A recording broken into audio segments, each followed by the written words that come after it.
Well, hello, everyone out there. I'm Amy Lawrence. I manage the City of Palm Desert's Art and Public Places program. Thank you so much for joining us tonight for a discussion on the first film of Palm Desert's public art documentary film series. This film series is a partnership between the City of Palm Desert and UCR Palm Desert Center. We have two more films scheduled to screen virtually during this series. And the first one is The Radiant Child on Thursday, February 11th. And the next one is The Lost Surrealist, scheduled for Thursday, March 11th. Both films will include moderated discussions right after at 6 p.m. Hopefully you've had a chance to watch Yarn prior to tonight's discussion. If not, you can always watch it after. During the discussion, we ask that you place questions in the Q&A box and we'll read them when the time comes. At this time, I'd like to introduce Mr. Stephen Biller, who's the editor-in-chief of Palm Springs Life magazine, an art writer and a board member of Desert X. And with that, I'll pass it over to Stephen. Hi, thank you so much, Amy, and welcome everybody to this odd presentation of the art documentary film series. You know, we're used to being in the theater, so I really appreciate everybody who watched the film online and is joining us today.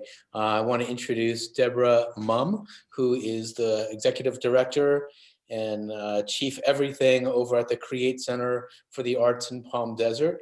Good evening, Deborah. Good evening, Stephen and Amy, and thank you so much for having me. I'm really excited to be here. Yeah, it's a great movie. It's funny that you know, we were talking before the session started because Amy Lawrence has been doing a lot of knitting and oh, wait, crochet. Crochet. So she's doing crochet. So we'll talk about knitting and crochet and the difference. It's funny because, you know, we're stuck at home and Amy had never done this and she started doing it. So it's a really timely film, I think, and I think that Deborah's got some programs that she's doing at the Create Center. It ties everything together so beautifully. So let's dive was right in. Was that a yarn pun? We're gonna have plenty of those this evening, I'm sure. It was a fun movie, and I think one of the most compelling things to me, Deborah, was how the medium of yarn and the act of crochet and knitting has come out of its traditional spaces, and I think someone in the movie referred to being associated with your grandmother. And of course, it's always been kind of associated with the realm of craft.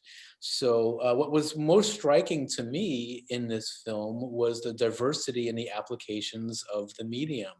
So I just wanted to talk to you a little bit about these three things, and we'll break them down. But the first being breaking the medium out of its traditional place and into, as we saw, into the streets and other applications. Can you talk a little bit about how we use this medium?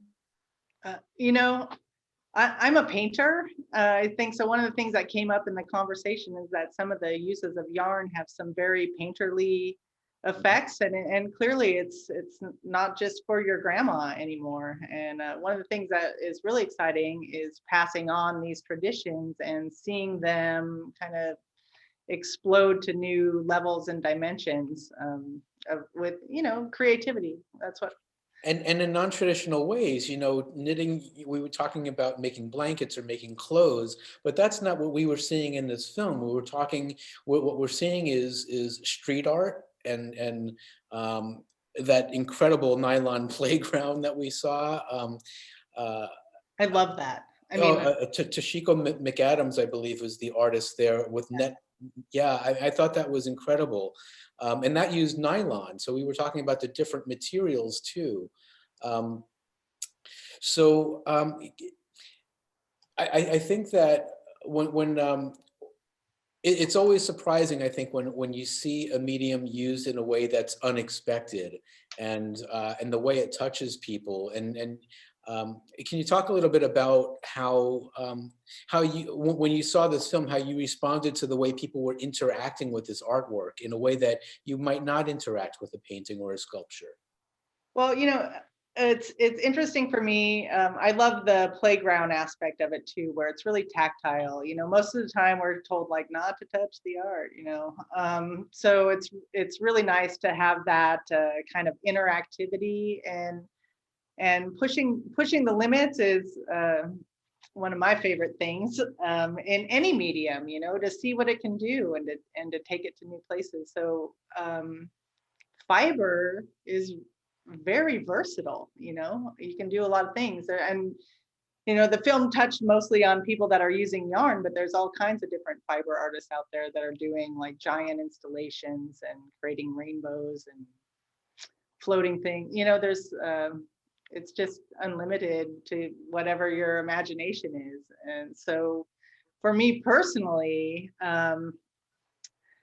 I am excited about mixing technology and new things together with old traditions, and that's one of the things that we push. We don't push, like people come to the Create Center for in getting inspired, and like just watching that movie Yarn and seeing those different uses and the different ways that people use the medium, and that in and of itself is inspiring. Like what else can it do? Where can I take this? And we had an up close and personal experience with one of the artists in the movie, Oleg. So we got to participate in one of these kind of community art events. Yeah, tell us about, because that was a parallel project that I think you did with Desert X. Was that not? It was a Desert X parallel project, and we were sponsored by the city of Palm Desert, and it was part of a national project that the artist Oleg in the film was doing, called Love Across the USA. So she was honoring women in each state in the nation was her goal. I don't know if it's still happening now or not, but so we submitted a proposal and chose Minerva Hamilton Hoyt to be honored, the apostle of the cacti, and Oleg came up with the design. And I think it's really clever, these artists, because they do the design and then they get the people kind of to do their work for them. So she didn't actually do a lot of crochet on the project, only when it really came down to the wee hours of it.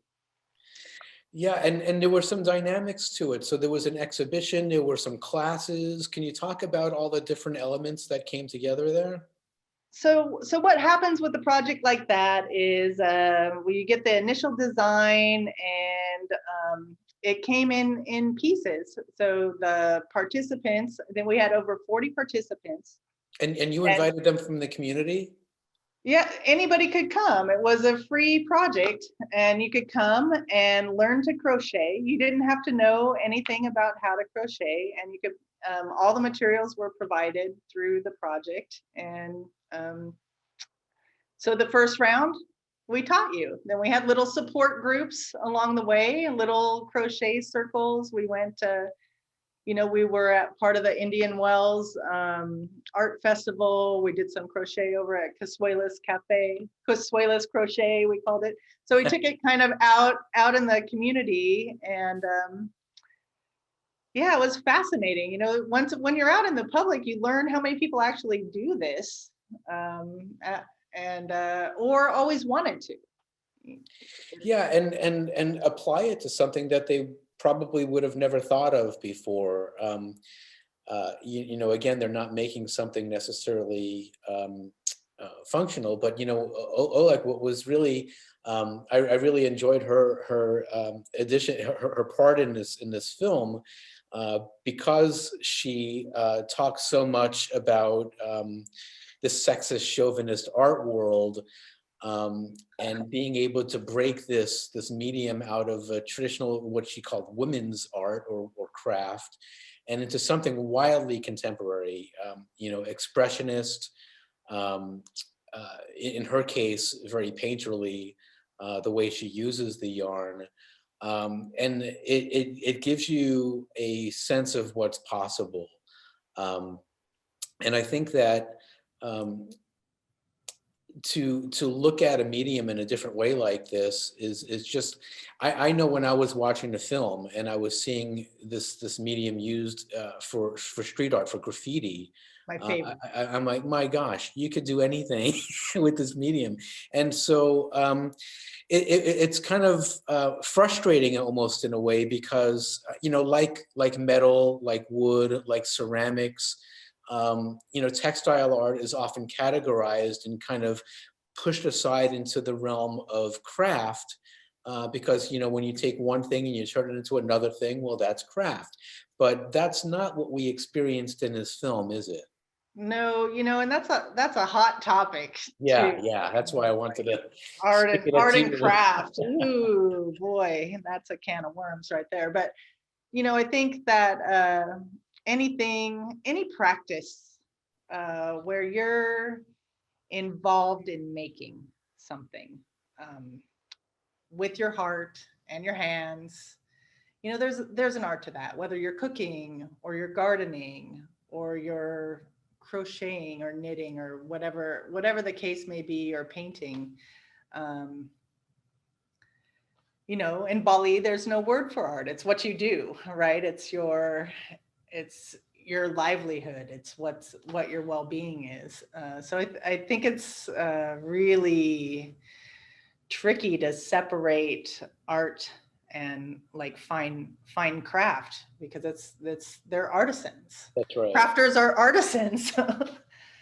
I kind of feel like that wall's starting to come down a bit. There are some really high-end, meaning, the blue chip fine artists out there using textile. Pei White famously uses textile, and we have Andrea Zattel up in Joshua Tree at AZ West, who has a couple of looms and does weavings, does these beautiful weavings, tapestries, and just stunning, all based on architecture, geometry, and the landscape. So I'm always amazed. I'm always amazed by the way people use this medium to interpret and create such wildly different things. They have. In Oleg's case, and in some of and others as well, there's a purpose. Even with the Toshiko McAdams Net Playworks, I think it was called. There's a purpose to everything. What in a purpose in that one was play, of course, and but all of these have kind of a purpose beyond being decorative. Whether it's addressing a social issue or some kind of public engagement, like we saw with the playground. How would you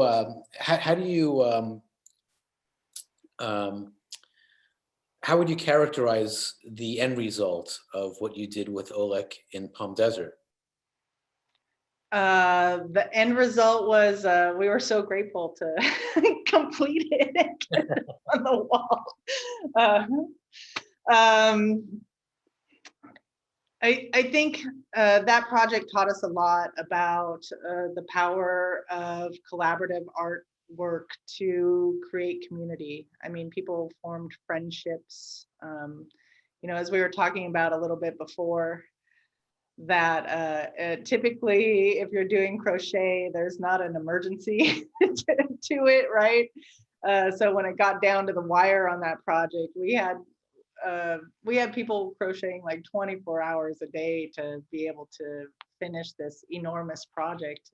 But once it was unveiled and hung on the city hall, I mean, everybody had something to take such pride in, and many people had never crocheted at all, and some were very experienced. There's a city employee, Diana Leal, and she was like, man, if it wasn't for her, she worked on multiple squares, double digits, to help us complete the mission. What surprised you most about it? Because it is a creative placemaking thing. Creative placemaking is the idea of bringing art into the public realm to bring different communities together around one idea, one objective, or one set of objectives. So Can you talk a little bit about the placemaking, the community building piece of it? I think there were some pretty good stories that just came out of that. You know, we had community members age 10 to I think 86 participate in this project. So we had 3 generations, a grandmother who knew crochet and a mom and a grandson who did not.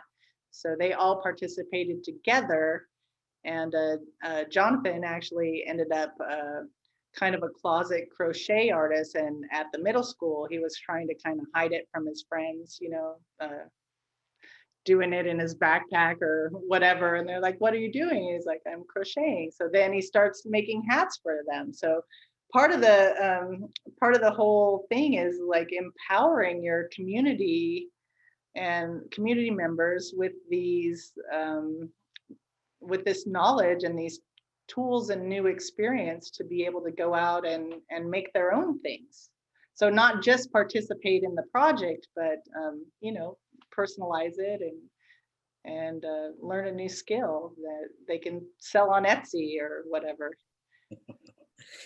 Yeah, I mean, there is the productive part of it where it's a generative thing. You know, once you start, you know, I think Amy was talking about before she knew it, she had 8 blankets.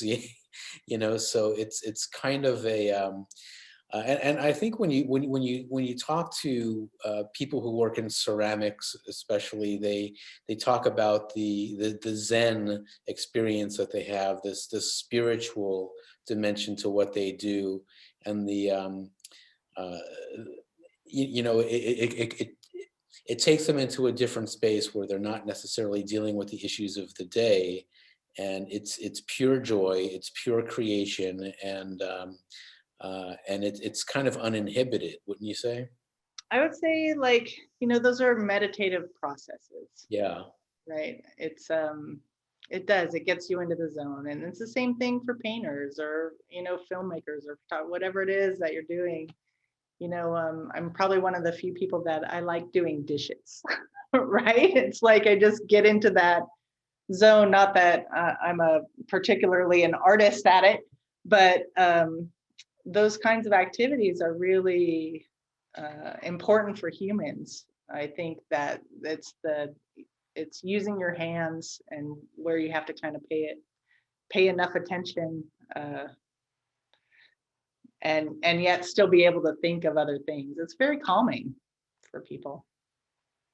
Yeah, it's you know, it's interesting that when we were looking at the nylon playground, and net playworks it was called. I keep getting that messed up, but it's hard to sometimes distinguish where the function begins and the art ends. You know, if you remember the structure, because really it's a textile sculpture first. Yes. And, I love that work. I want to go play on that. I do too. You know, I love the way the kids discover, you know, so it's first you have to feel and you have to understand, and then you know, it's unlike, you know, wood or metal in this sense. You know, when somebody else, when you're engaged with it and somebody else engages with it, it affects you, it affects your mood. Like a trampoline. And you know, so there was this negotiation that the kids, and in some cases I saw some adults in there too on that sculpture, they really have to kind of negotiate this medium to figure out how it's going to react. So there's that functional versus, you know, you look at all the color and the structure itself, the shapes. And that's kind of where I was getting at, where it's hard to tell where the art ends and the function begins.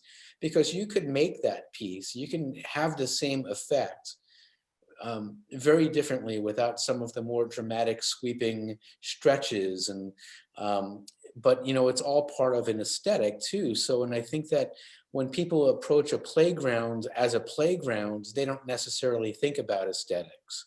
But when the aesthetic but they should. I think that's part of the point, you know, I would think that's part of the point of this right. piece, is that the aesthetic is far forward and the function is secondary. Maybe. And to take a material out of context like that completely, I mean, it's, you know, it does require an exploration to see what it's gonna do. I like that. So do you have any images from your project that we can look at, and so give people a sense of what was created? Did that come together? We have a few images, yes, that Okay. we can share with you now, of the beginning phases. Let's see, I can't see what he's showing, but we're working on it, work it out here.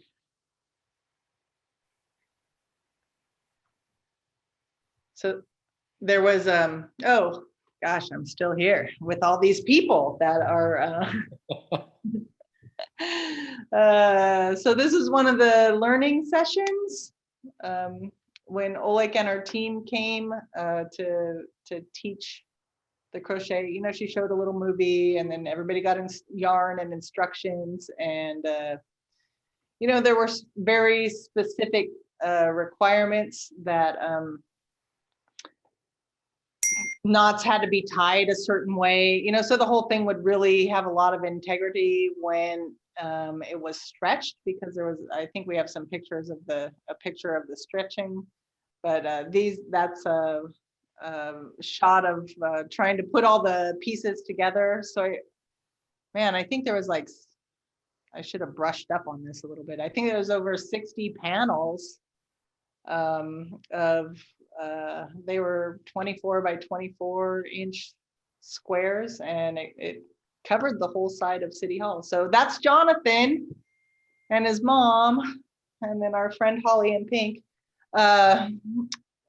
Yeah, just learning. And then Oleg also spent some time with one of our volunteer members, Steve Hill, and he had never crocheted before ever. He's and now he makes beanies like crazy, like a madman. There's pictures of it finally like coming together and putting all the pieces together. That's incredible. All spread out, and it took up the whole space. And so once all the pieces were completed, then it was all stitched and stretched. And we actually still have this thing in storage. And then there's everybody with it all hung up on the City Hall. So super neat. That's incredible. That's incredible. You know, to think what it takes to get a community to come together to create one thing. I can't even imagine having to orchestrate that. And what a great way to honor Minerva Hoyt Hamilton, who was basically the founder of Joshua Tree National Park. She's the one that brought it to federal attention. So she was. I think that's why we got to represent California, is because we chose such a cool woman to honor who made such a huge impact in our area, especially. Yeah, she's kind of legendary. So that's an incredible project. And you said that you have another project coming up that involves textile art? We do. Thank you for asking. So we are, you know, we have just relocated to this fabulous new building that has a Tell everybody about that first before we get into the new program. So Create Center for the Arts we have a new, a beautiful new home in Palm Desert in the old Venus de Fido building. Before that, it was a health club. So it's a 20,000 square foot facility, and we have it all decked out with different studio spaces. And one of them includes fiber arts. We have a really nice loom. We have spinning wheel, a sewing machine. So what other disciplines are you going to have in that space? So in the space, we have printmaking, That would be, screen printing. And then we have, I think we're the only open to the public etching press in the Valley. The next door to that is drawing and painting. So all kinds of tools and equipment, from like a drafting board to a airbrush spray booth. So people can try, have a place and the access to the tools to do a lot of things. And then next door to that is the fashion fiber textile room for anything from needlepoint and knitting and crocheting. And then we have an event space for music or theater that seats like up to 140 people, I think, for, in the pre-COVID times when we could gather in large groups. And then down the hall, there's a photography studio where we'll have black and white darkroom services available for people to learn or for artists to rent, and also digital printing services, digital photography services. Right now, I am coming to you from our broadcast studio. So we have, green screen and editing equipment and sound booth. And then we have a cafe. We have fine art, retail and thrift. And also a tech lab where we do 3D printing and virtual reality. And we're also anticipating inviting gardening into that space. That's incredible. And then, after our first year, there's also a 3,000 square foot garage on the back that we do not currently occupy, but we have full set of woodworking equipment that we can't wait to get set up in there, maybe at the end of this year, if everything goes really well, because that's fine craft, not fiber, but it's which is what we're really talking about. But it's something that is a skill that can empower you to learn how to make something and share it. So our yarn project involves the tech lab. So we're 3D printing pom-pom makers. So for a small fee, you can get a pom-pom maker and enough yarn to make 16 pom-poms and instructions. We've our video director, Robert Mann, has crafted a how-to video that people can access online. So you'll get a kit that can make 16 pom-poms, and it'll come with a way to attach a wish. So it's kind of like a field of dreams or a wish field. And then all of these pom-poms will be planted in our new front yard. And we're also implementing an augmented reality component to it. So when you pull up to see the field, there'll be something that you can access on your cell phone that animates the front of the building. That's incredible. What a project. It'll be great when we get in there and see it all. It's funny because when you were showing the picture of everybody working on the project together, nobody had masks on. Of course, we didn't have to back then. And it looks funny now, It does look funny now, doesn't it? It's like, oh, those people, heathens. It's incredible what you're doing over there. And, we've had kind of yarn bombs out here and, different yarn projects that have taken place over the years out here. But I think yours was probably the most ambitious as a collaborative work that involved the entire community. It was spectacular. And that's what made it such a special experience, where it's like open to everybody. I love stuff that's open to everybody. And so we were about to start talking about what you're doing next, the next textile project that you're working on. Yeah, it's the pom-pom project. Yeah. So 3D printed pom-pom makers, and you know what? Pom-poms are fun to make. It might take a couple times, like any other new skill. How did you come to pom-poms? One of our volunteers. So like, I have an idea, and we like people with ideas. And but around here, you don't get to just stop there. So here's kind of a sample of a pom-pom, and they're just fun to hold. And you can put them on packages or, on the top of your beanie or whatever. So this, they're more or less going to be representative of like a dandelion, right? So we're going to have a whole field of different colors and different shapes and of yarn flowers that will be in our front yard. So it's going to be a full installation. You're talking about how many objects? As many as people make, it's a pretty big campus over here. So Yeah. I anticipate we'll be able to accommodate as many yarn balls as people can throw at us. Well, I guess you can count on Amy and Steve Hill and some of those folks. Well, I don't know. They crochet, pom-pom making, whole other thing, right? Well, Talk a little bit about the difference of the, we talked about knitting and crochet. Talk a little bit about the difference between them. One thing uses a hook and the other uses 2 needles, and that's about all I can tell you. I learned to crochet, chain stitch all day long. I think my grandma did it back in the day. So the chain stitch, it's kind of, it's a fairly no-brainer, but once it gets more complicated than that, and knitting's like magic to me. I'm not sure how they do that, but that's the basis of the majority of our fabric it's knitted fibers. Right.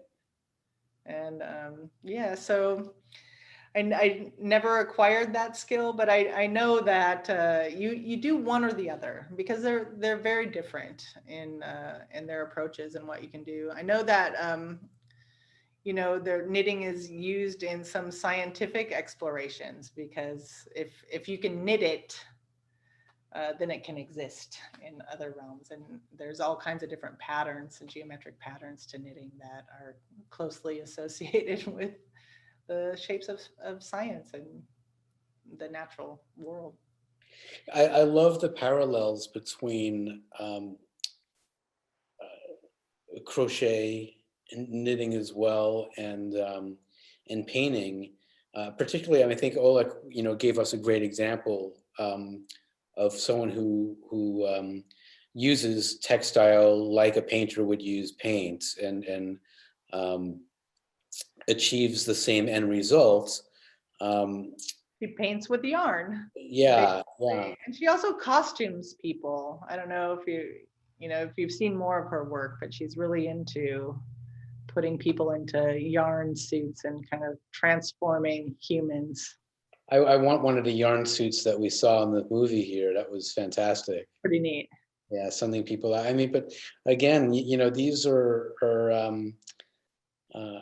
ideas that you can't necessarily achieve with paint or sculpture or other traditional fine art media. So it's kind of fun to cross the lines here a little bit and see how something that's generally thought of as craft can exist as a fine art, both two dimensions and 3 dimensions, because they are really sculptures. They really are. Yeah. And textiles have that ability, to create lightweight sculptural works that I love you don't need a lot of materials, right? You just need yarn and some small tools, and you can make enormous things without having a whole studio of special equipment. Yeah, you think about the visual impact that in the movie we saw a train draped in yarn. You think of Christo and I'm trying to remember the gates in New York City, all the orange gates that all of those were created out of fabric, and the impact that this medium can have is really dramatic, and I think in a way that other media can't be. It's just impossible. It's true. It has some, the flexibility, the qualities of the fabric, and it's so diverse. And it does lend itself to things. I think that's, when you take stuff out of context, it always gives people another way to look at things, and Yeah, I mean, that's exactly it. wow, why didn't I think of that? That's pretty neat, right? I think you're exactly right. I mean, because that's what Christo was doing, Jean-Claude, and with the gates, it's forcing you to experience a place in a very different way. All the other projects were, whether they're wrapping something or creating gates like that, they're forcing you to have a new perspective, take a different look at something that you think you might know. And I love that in the movie as well, when they covered the train, or when they covered street poles, light posts, and this incredulous look these artists got when passersby were watching them do their thing, and also kind of having that reaction like, wow, I didn't realize that this could exist in this way, or have this kind of an effect on me. So I think any really good art should do that, right? It should beg those questions and get you, whether it's a thought, it should get you to look at something differently, or just think in a different way, or cause some kind of emotional response or reaction, and taking things out of context is a great way to do that. And fabric, I can't wait to see where things go from here. I'm really excited about adding a textile department. I have completely no skill in that area at all, but I can see how I might want to weave or incorporate something into my works someday. Yeah, my works, I talk about it like I paint or do work right now. I'm a nonprofit founder, so you don't have to. not really.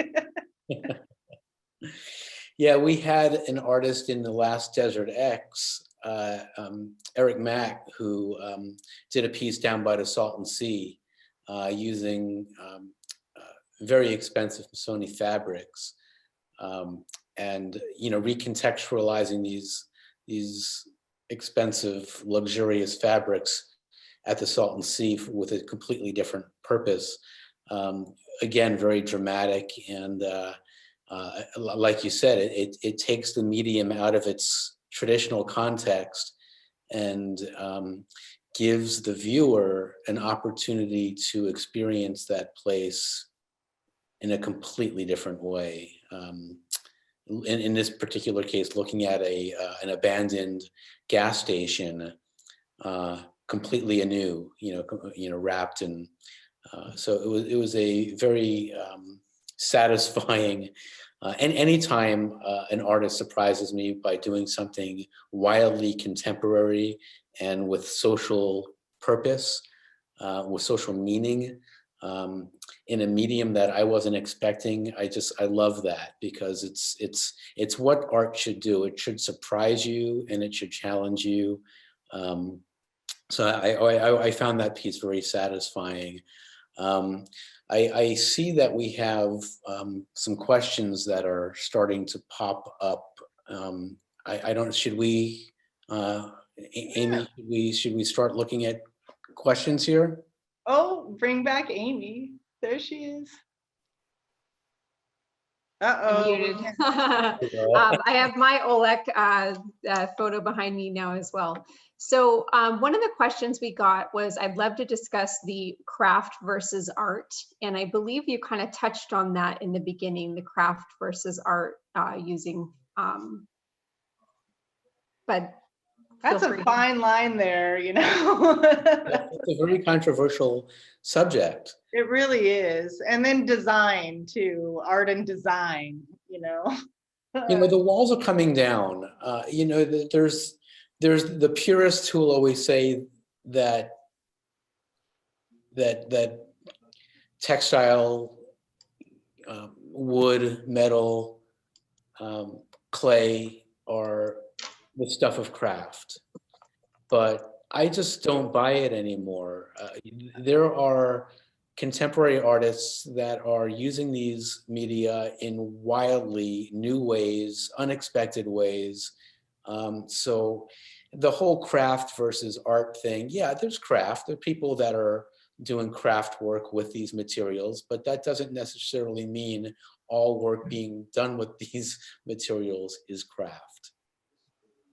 Agreed. You know, I think, and then there's functional craft, you Right. know,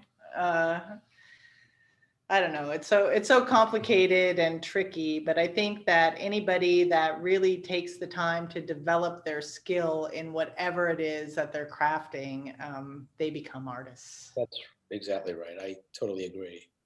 Totally agree. It's, and some of these things, you know, that we're talking about now, it's not just, you know, for me, like passing on traditions and learning how to crochet. These are ancient arts.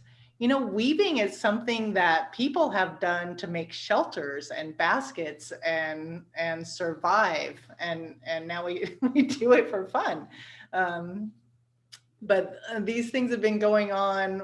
I mean, humans have been making these things forever, right? And now we're making them more beautiful and have different aesthetics and getting new ideas. And I think it's exciting. Non-functional purposes as well. More modes of expression versus function. Right, exactly. We can add in a little something extra, a little something. But yeah, art and craft. Tricky question. I'm not going to take a side there. Yeah, I mean, I mentioned a few artists before, you know, like Andrea Zattel and Pei White and Jorge Pardo, I think are perfect examples. And Jim Isserman, who's right here in Palm Springs, has also done weaving and crochet. You go back and you look at Jim Isserman's work from the late 80s and particularly the 90s. He worked a lot with textiles, doing massive, oversized capsules like pills, you know, in large scale that are completely textile works, and woven cubes that function as large scale sculpture. So you know, we have really high-end artists out here who are using textile regularly as part of their practice. It's just another medium. It's just another artist tool, you know. Yeah. So we have another comment, really inspiring documentary. And then the next question was, how long did it take to design and create the playground installations and the crochet suits, etc.? Do we know the answer to that? Oh, I don't know. I don't know either. No, I can imagine that's a pretty lofty project that, you know, and I would be interested to know whether that was all done by the artist or, you know, yeah, whether community was involved, because that throws in some factors. You know, everybody has a different hand or a different stitch to things. In a big project like the mural, it's so far away, it's inconsequential, but when you're really looking up close at a piece, you can tell if somebody else like if somebody else takes over your thing, it looks differently. Yeah, and I don't think that one artist really does everything him or herself anyway. You know, there's always studio assistants, there's always technology involved, especially in a piece like the playgrounds that has to have structural integrity so people don't get killed. Right. So, you know, there's engineers and exactly, yeah. So it's a bigger, more timely, time-consuming project. Well, just doing a mural, I mean, there's a lot of planning and steps and everything involved to bring all that together. Just keeping track of who has what. I can't, you know? I can't even imagine having all those people working on one thought like that. It's just good for you for making it happen.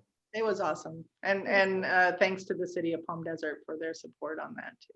It was a great project to work on. It was my first public art project working on at the city in my new position. So that was quite exciting. Put it to the test.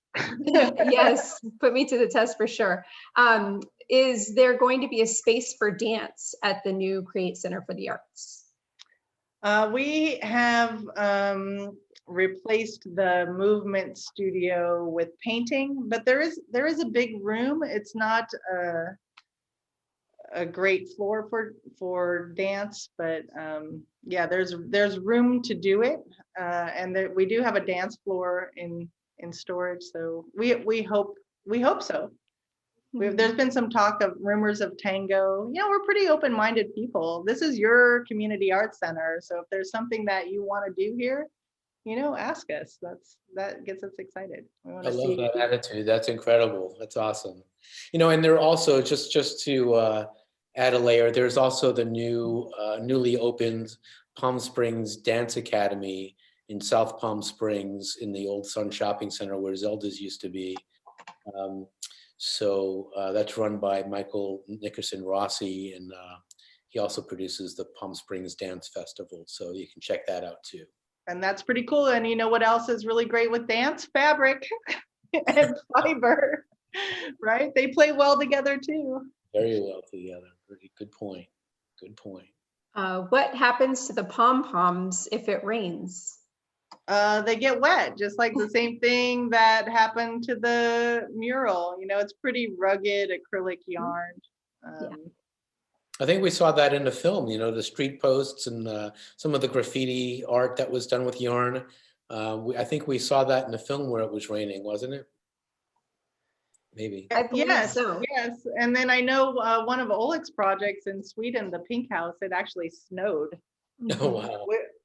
on her work, and it was fine. I think you know, our climate here is a little different than a lot of places, so there was some fading on the mural by the end of the time that it was hanging up there in the harsh palm desert summer sun.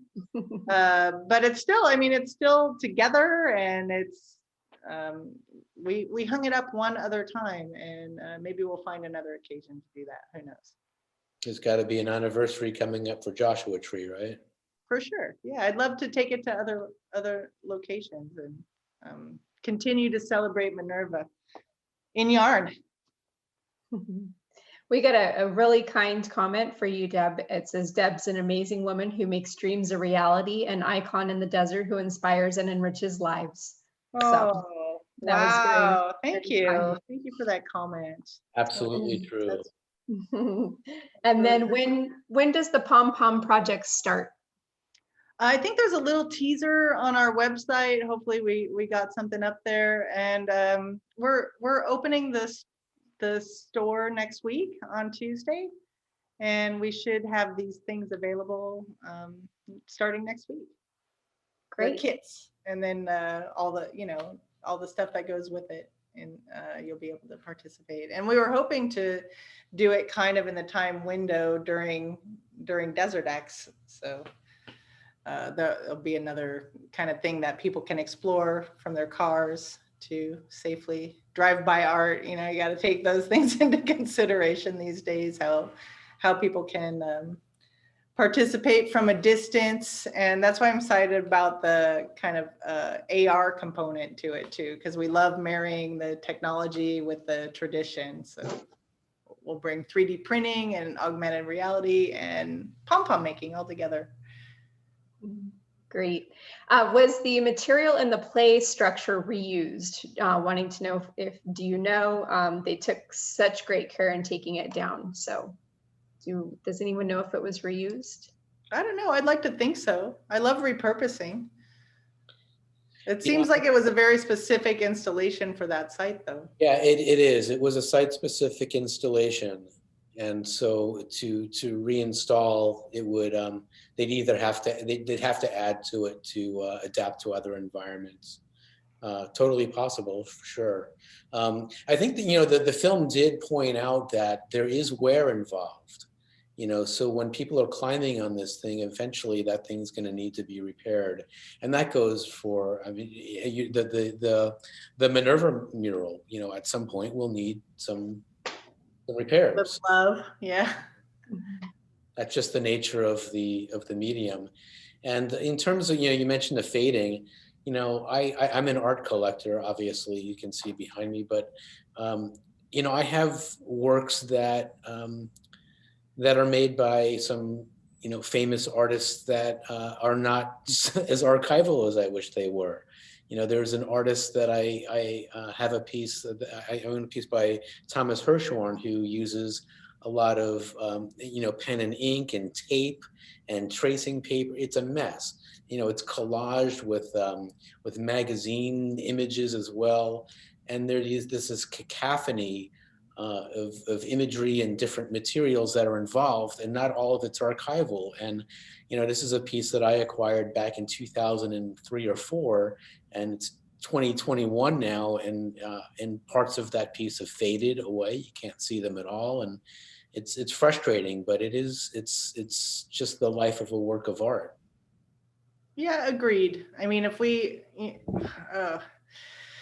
being in art materials and knowing what I know about that kind of stuff and preserving works, I can tell you that not all artists really take that into consideration. And maybe that's not our job as artists, right? Our job is to make the art. If Picasso thought about that every time he was making something, he wouldn't have made half the stuff that he made, because he would know that this isn't going to last. And that's not the point of it necessarily, right? Things changed. It's just, nothing is forever. We had a comment. Anybody else remember when Oleg did the bike on Palm Canyon in 2010? At the time, nobody had a clue how it got there or by who.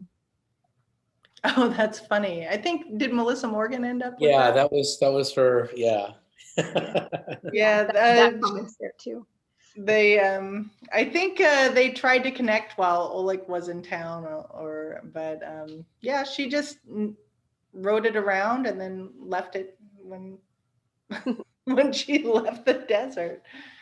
Yeah, I mean, if you don't know Melissa Morgan, she's somebody who's not afraid of different materials. She's a fun person, and she thought that work was a lot of fun, and she put it out into the world, and she lets her collectors and her audience react in the way that they do. Either they like it or they don't, and that's the same with any art that she puts out there. That goes for many things. Yeah. It's not just art, like cilantro. It's like either you like it or you don't. There's not a lot of middle ground there. Yeah. But some people will look at that and say, well, that's not art. Well, it is. Right, art. Exactly. I get what you're saying. It's beauty's in the eye of the beholder, right? It's in the concept too, Right. So, in this case, it was a wrapped bicycle. In the film, we saw wrapped people in yarn suits. So it's just another mode of expression. Why is that any different from,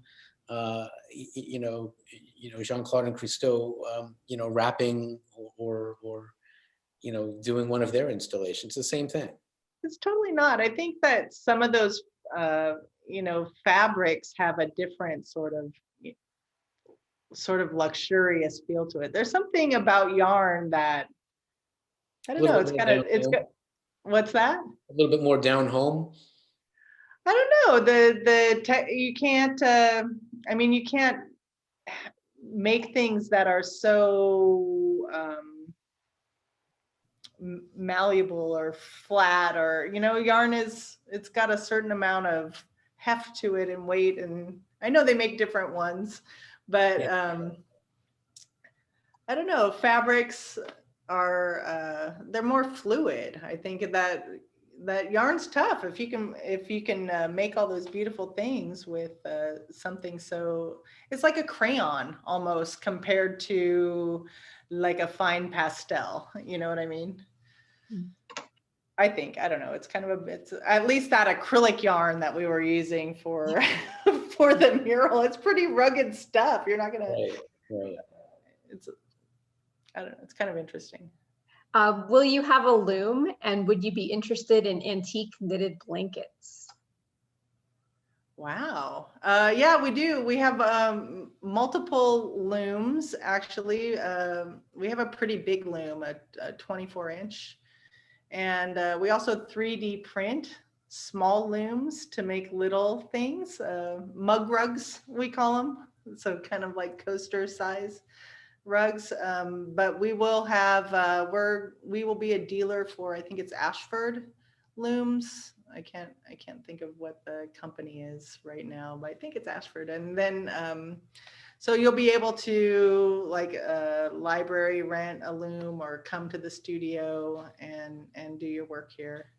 And I'd like to make one of the ideas is to make a community project where weave while you wait. You know, if you're waiting around for something and you need something to do, we'll have the big loom set up for just random people from the community to continue the process until we have something finished product that we'll do something with. Who knows? But that's one of the ideas that we have for the loom, to kind of get to whet people's appetite about it. You know, it's once you try it, I think it's kind of habit forming in some instances.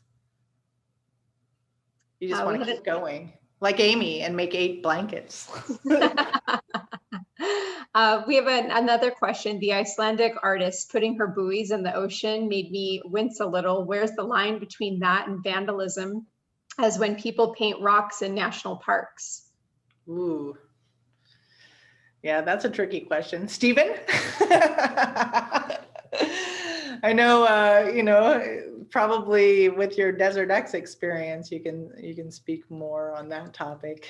Well, you know, at Desert X, we kind of have this leave no trace policy.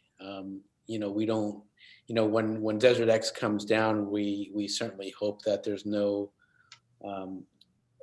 trace, that you can't tell that we were there.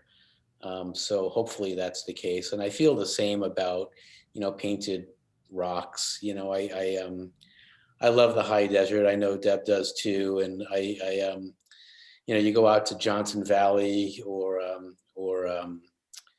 I think it's Johnson Valley, isn't it? Lucerne Valley, maybe, where the boulders are painted along 247, and it's really a sad sight. I don't know who thinks that's a good thing, but so yeah, painted rocks. I mean, I drive up to the Mojave National Preserve as well. That's my favorite Sunday drive. And you can see it there too on the way out there. There's a couple of spots where people pull off to the side of the road and they paint these boulders, and I think it's a tragedy. I don't support that one bit. In terms of the buoys, I don't think that that's necessarily an invasion. I don't know. Maybe it is. I guess it's technically trespassing, isn't it? Well, if they can be retrieved, also, you know, I would have some environmental concerns if they were left out there. Yeah. Yeah, I mean, I do love interventions, though. I don't know that that's basically that's the best way to do an intervention, but you know, it's not a whole. You know, right now there's this whole phenomenon of the monoliths that are popping up around the world right now. And, oh yes. You know, somebody should do one in yarn.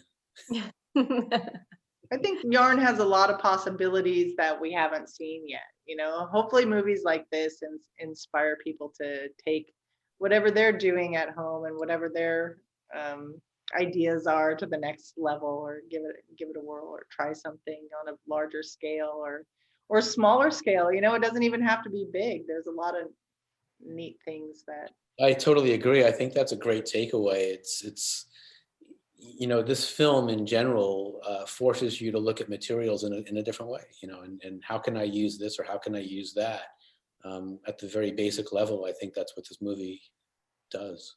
You don't have to be a painter or a sculptor to be an artist.